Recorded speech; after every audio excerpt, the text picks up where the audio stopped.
All right, everyone, welcome to another deep dive. And this one you guys specifically requested. We're going to be taking a look at Luka Dončić. Yeah, Luka. Luka Dončić, things have been pretty wild for him lately. Uh-huh. As always, we like to kind of gather everything we can, all the different sources. So we got articles, we got biographical info, we got game stats. We even looked at some social media buzz and even some quotes from some pretty big names in the NBA. Yeah, I mean, how often do you see a trade like that happen? Right. I mean, two active All-NBA players getting traded for each other in the middle of the season. Yeah, you don't see that Yeah. very often. And what's even more interesting is that I think this trade is just one chapter in a much, much larger story that's unfolding here. Okay. I'm intrigued. So tell me more. Well, just think about it. I mean, Dončić led the NBA in scoring last season, the first European player ever to do it. Yeah. That's historic in and of itself. Yeah. But when you place that in the context of his entire journey from this basketball-obsessed kid in Slovenia to this global superstar now playing for the Los Angeles Lakers, Yeah. I mean, it starts to feel like something truly special is unfolding. Okay, so is this trade to the Lakers make or break for Dončić's legacy? What's your expert take here? It's way too early to say for sure, but I think it's definitely going to be a defining chapter in his story. Mm-hmm. But let's rewind a little bit here. Let's go back to the beginning. Okay, yeah, let's go back. Dončić's story starts in Ljubljana, Slovenia, and the kid was practically born with a basketball in his hands. Yeah, I read somewhere that he actually asked for a miniature hoop as a gift for his first birthday. That's right. I mean, that's how obsessed he was with the game. Wow. I mean, did he play any other sports growing up? Just to kind of round him out? Yeah, he dabbled in some other sports. He played some football, some handball, even a little bit of tennis. But basketball was always his first love, and really where his true talent was. I mean, his talent was undeniable.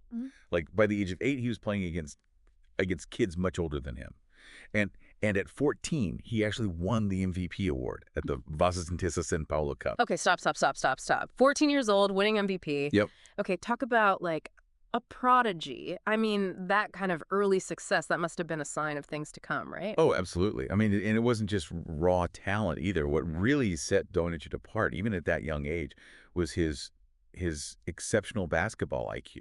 Okay. Like he just understood the game on a different level. Okay, so fast forward a few years. We have a 16-year-old Dončić making his professional debut for Real Madrid. 16. 16. That's insane. I mean, wasn't he the youngest player to ever play for them in the ACB league? You are absolutely right, and that's, I mean, that right there is a testament to his incredible skill and maturity at such a young age, and his time with Real Madrid. It was nothing short of spectacular. Like he helped them win 3 Liga ACB titles, 2 Spanish Kings Cups, and even a EuroLeague championship. Okay, so we're talking championships before even hitting the NBA. I mean, come on, that's impressive. Yeah, and not just championships, but individual awards as well. I mean, EuroLeague MVP. EuroLeague Final Four MVP, League ACB MVP, you name it, he probably won it. Okay, so it's almost unfair how much he accomplished in such a short amount of time, really. I mean, did all that success that he had in Europe, did that shape his game kind of for the NBA at all, do you think? Yeah.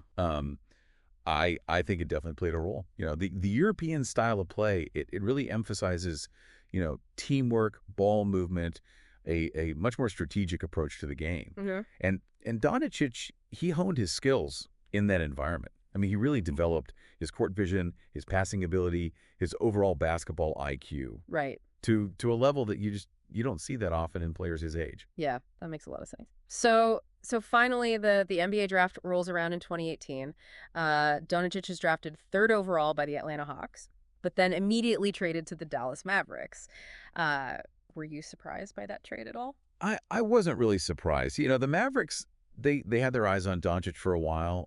They saw his potential and knew that he could be the face of their franchise, and he definitely lived up to the hype. Oh yeah, Rookie of the Year, 5 straight All-Star selections, 5 All-NBA first team selections. It's like he was born to play in the NBA. Yeah.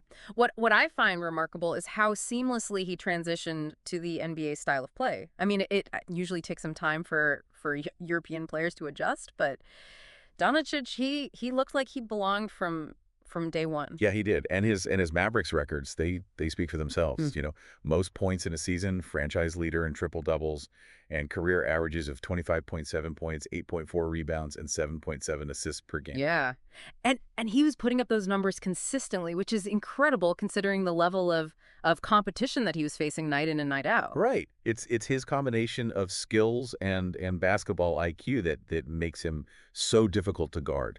You know, this is a 6'7" point guard who can see the entire floor. He can thread passes through the tightest spaces and score at will. And that step back three-pointer, oh my Oh, goodness. forget about it. Defenders, they know it's coming, but they still can't stop it. Right. I saw a clip of Kevin Durant calling it the toughest shot to guard in the NBA. Yeah. And I think I agree. I mean, he's so crafty, and his size advantage. You know, the point guard position, it just allows him to create space and get his shot off against almost anyone. Okay, so you mentioned basketball IQ a few times now. So how does that actually translate on the court? What is that like? What does that look like in real time? It's his ability to read the game, you know, Okay. to anticipate plays, to make decisions that consistently put his team in a position to succeed. You know, it's the way he controls the pace. It's the way he manipulates defenses. It's how he finds the open man, even when it seems like there's nowhere to go. Right. It's like he's always one step ahead of everyone else. So it's more than just talent or athleticism. Exactly. Yeah. It's like Dončić, he has this deep understanding of the game that allows him to exploit weaknesses, to create mismatches, Yeah. to just make the right play time after time. And that's what separates the good players from the great ones. Mm. That's a really interesting point. And it's not just the NBA where he shines, right? I mean, we can't forget about his international success with the Slovenian national team. I mean, leading them to their first ever Eurobasket title in 2017 at just 18 years old. 18 years old. Come on, that's pretty remarkable. It was a historic moment for Slovenia. And Dončić played a pivotal role. You know, I mean, he showcased his leadership skills, his clutch performances, his ability to carry his team to victory on the international stage. And their qualification for the 2020 Olympics, I mean, that was another huge accomplishment for Slovenia. I remember they came really close to a medal. They finished fourth. Yeah. But Dončić's performance at the Olympics, it cemented his status as a global icon. You know, he proved that he could compete at the highest level against the best players in the world. And then boom, the trade to the Lakers happens. I mean, it came out of nowhere. It did, like out of nowhere. So I think everyone was shocked by that trade, even Dončić himself. But I think we have to dive into the specifics of that blockbuster deal and the aftermath in the next part of our deep dive. Yeah, we definitely got to unpack all that. This is where things start to get really interesting. All right, so we left off with Luka Dončić's incredible journey from Slovenia to the NBA and the bombshell trade that sent him to the Los Angeles Lakers. Right. I think it's time we actually talk about the trade itself. I mean, two active All-NBA players getting swapped midseason. I mean, that's unheard of. Yeah, it was a historic trade, no doubt about it. I mean, it sent shockwaves through the entire league. Yeah. So who else was involved in the trade? It wasn't just a straight swap, right? No, it was a 3-team deal involving the Lakers, the Mavericks, and the Utah Jazz. Okay. Maxi Kleber and Markieff Morris also went to the Lakers. Yeah. While the Mavericks received Max Christie and a future first-round pick. And the Jazz, they got some young talent and some draft picks to help with their rebuild. Okay, so it sounds like everyone got something out of it, but the Lakers, they clearly got the biggest prize in all of this. What were the initial reactions like around the league when this trade went down? Oh, it was a mix of shock and awe. Players, analysts, fans alike, everyone was buzzing about this trade. Yeah. Devin Booker called it crazy. Yeah. Kevin Durant said it's the biggest trade I've seen. And Joel Embiid's reaction was simply, wow. No way. Yeah, I loved LeBron James's response. He tweeted, "Welcome to the Lake Show at Luka Dončić. Let's get to work." I mean, you can just feel the excitement building in LA right now. But honestly, I'm still trying to wrap my head around seeing Dončić in a Lakers jersey. It's going to take some getting used to. It's a seismic shift in the NBA landscape for sure. You know, but beyond the initial shock, I think there are some serious implications to consider here. You know, this trade has the potential to really reshape the league's power dynamics for years to come. Okay, so let's break it down. We have LeBron, arguably the greatest playmaker of all time, now teamed up with Dončić, a generational talent with a unique ability to control the game. I mean, on paper, this duo seems unstoppable. Oh, the possibility is just tantalizing. I mean, imagine LeBron setting up Dončić for those deadly step-back threes. Oh, yeah. Or Dončić finding LeBron cutting to the basket for a thunderous dunk. Mm-hmm. I mean, the offensive potential is off the chart. And let's not forget about the rest of the Lakers roster. I mean, they've got solid role players like Maxi Kleber, who can defend and stretch the floor, and Markieff Morris, a veteran presence who can contribute in multiple ways. Yeah, with the right coaching and the right chemistry, this Lakers team could be a serious contender for the championship. They've got the star power. They've got the depth. They've got the experience to make a deep playoff run. But let's be real. There are also some potential challenges that come with this trade, right? Wow. I mean, whenever you have two superstars with strong personalities and distinct playing styles, there's always a risk of clashing egos and a struggle for control, right? Yeah, that's the big question, isn't it? Can Dončić and LeBron truly coexist and share the spotlight? I mean, both players are used to having the ball in their hands and dictating the offense. So it'll be interesting to see how they adapt to each other's games and find that balance. I'm also curious to see how their playing styles will mesh. I mean, LeBron is known for his explosive drives to the basket. Yeah. While Dončić is more of a methodical pick and roll maestro. I mean, how's that going to work? Well, it's a fascinating contrast in styles for sure. Yeah. But I actually think they can complement each other really well. Yeah.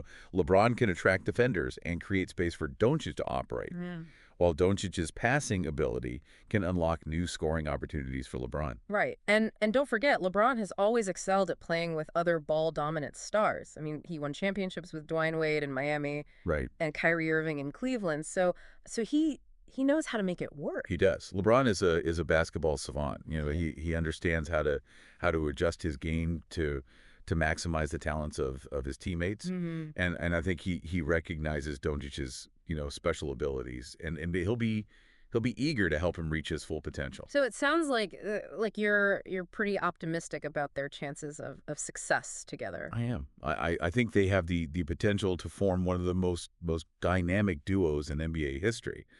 But it won't be without its challenges. Right, of course. So what are some of the potential roadblocks that they might face? Well, defense is definitely a concern. I mean, neither LeBron nor Dončić is known for being a lockdown defender. Right. So can they elevate their defensive effort and intensity to match their offensive firepower? Right. That's going to be a key factor in their success. And there's always the issue of chemistry. I mean, blending two superstar players into a cohesive team, it's never easy. It takes time. It takes patience and a willingness to sacrifice for the greater good. Absolutely. And there will be growing pains along the way. There might be times when they clash. There might be times when their egos get in the way or when the offense stagnates. But those are all challenges that can be overcome with good communication, strong leadership, and a shared commitment to winning. And let's not forget the role of the coaching staff in all of this. Yeah, the coaching staff is going to play a crucial role in maximizing the strength of Dončić and LeBron while also fostering a strong team dynamic. They'll need to create a system that allows both players to thrive while also ensuring that the other players on the roster are contributing and feel valued. So it's not just about Dončić and LeBron, it's about the entire team coming together and playing as a cohesive unit. Exactly. And that's what makes this situation so intriguing. There are so many variables at play. There are so many potential outcomes. Right. But one thing is for sure the Lakers are instantly a more dangerous team with Dončić in the lineup. Speaking of the lineup, we can't forget that Dončić is currently sidelined with a calf strain. I mean, he hasn't played since Christmas Day. So how do you think his absence will impact the Lakers? It's a significant loss, especially at this crucial point in the season. The Lakers are fighting for playoff positioning, and Dončić's scoring and playmaking abilities would be a huge asset right now. Right. But the good news is that he's expected to be back in action by the All-Star break. I mean, that means we won't have to wait too long to see him don that purple and gold jersey and take the court alongside LeBron James. I know. I can't wait to see how he fits into the Lakers system and how that dynamic duo develops. Yeah. Will their playing styles mesh seamlessly, or will there be some bumps along the way? Right. And how will opposing teams try to defend against this potent offensive force? I mean, these are the Okay. questions that are on everyone's minds right now. I know. These are the questions that we all want answers to. And the answers will unfold before our very eyes as the season progresses.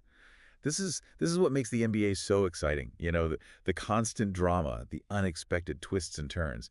And this Dončić trade is a prime example of that. It's a move that has the potential to reshape the league for years to come. Oh yeah, absolutely. And we've only scratched the surface of the implications of this trade. There's so much more to explore.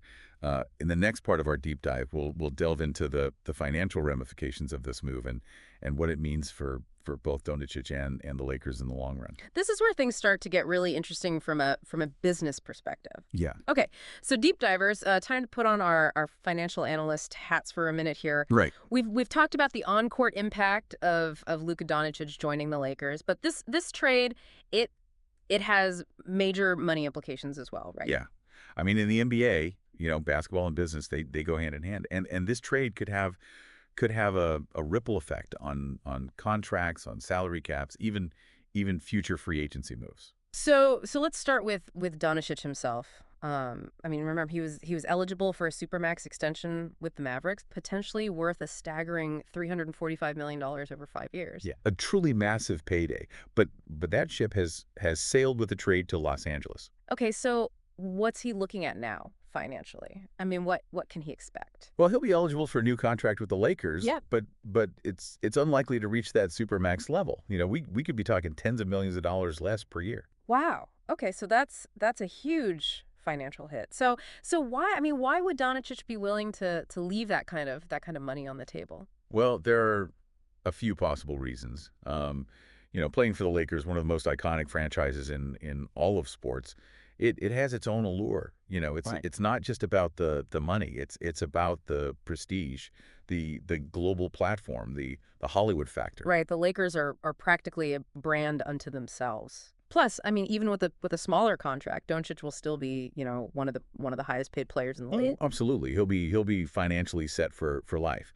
But I think there's more to it than just money. This trade gives him the chance to play alongside LeBron James. Right. To learn from one of the greatest basketball minds of all time. So it's like getting a master class in winning championships. Exactly. Right at the source. Right at the source. And let's not forget, the Lakers have a proven track record of attracting top talent and building, championship caliber teams. So Dončić might be betting on their ability to put the right pieces around him and LeBron to compete for titles. So he's taking a calculated risk. I mean, he's prioritizing winning over maximizing his immediate earnings. It's a bold move, no doubt. Yeah. But it really speaks volumes about his ambition and his desire to leave a lasting legacy on the game. Okay, so let's shift gears a little bit and look at the financial implications for the Lakers. I mean, they're already paying LeBron a hefty sum, and now they've added another max contract player in Dončić. So how does that affect their salary cap situation? It definitely puts a strain on their financial flexibility. They'll have to make some tough decisions about their roster construction, potentially letting go of some valuable role players to stay into the salary cap. So there's a trade-off here. I mean, they gain incredible star power, but they lose some depth in the process. It's a delicate balancing act, but Yeah. but the Lakers front office has proven to be, shrewd operators in the past. So I'm sure they'll find a way to manage the salary cap and surround Dončić and LeBron with a competitive supporting cast. Right. They're also sending a clear message to the rest of the league. I mean, they're all in on winning a championship, even if it means making some financial sacrifices. It's a high-risk, high-reward strategy. Uh-huh. But with two of the most dominant players in the world on their roster, they have a legitimate chance to contend for a title. And let's not forget the long-term implications of this trade. I mean, LeBron, even though he's defying father time, I mean, he is nearing the end of his illustrious career. Right. Acquiring Dončić, who's still just 25 years old, it it gives the Lakers a cornerstone player for the next decade. You know, they're setting themselves up for sustained success even after LeBron decides to hang up his jersey. It's like they're planning for the future while also maximizing their present window of opportunity. And let's face it, the Lakers are a global brand. Right. Having a player like Dončić, who's it's already an international superstar, it only enhances their marketability and expands their fan base worldwide. Yeah. Yeah, it's a smart business move, no doubt. I mean, Donic's jersey sales alone will likely generate a significant revenue stream, and his presence will attract even more sponsorships and endorsements. So while there are financial challenges to navigate, this trade has the potential to be a financial windfall for the Lakers in the long run. Absolutely. Yeah. And it's a testament to the Lakers' commitment to building a sustainable championship caliber organization. You know, they're not afraid to make bold moves both on and off the court to achieve their goals. Well, we've covered a lot of ground in this deep dive, from Luka Dončic's incredible journey from Slovenia to the NBA, to his playing style, the blockbuster trade to the Lakers, and the financial implications for both him and the team. Yeah, I mean, we analyzed the potential challenges and opportunities that lie ahead. You know, the on-court dynamics, the financial ramifications, and the ripple effects across the league. But the story is far from over. I mean, we're just at the beginning of a new chapter, and it's going to be fascinating to see how it all unfolds. Yeah. I mean, will Dončić and LeBron form the most dominant duo in NBA history? Right. Will the Lakers reclaim their throne as NBA champions? Yeah. How will this trade reshape the league's landscape for years to come? I mean, these are all questions that are still unanswered. Only time will tell. But one thing is for sure, Luka Dončic's story is one that will continue to captivate basketball fans all around the world. I think so too. Well, hey, thanks for joining us on this deep dive into the world of Luka Dončić and the Los Angeles Lakers. Yeah, this has been fun. This has been the deep dive. We'll see you next time for another insightful exploration into the world of sports and beyond.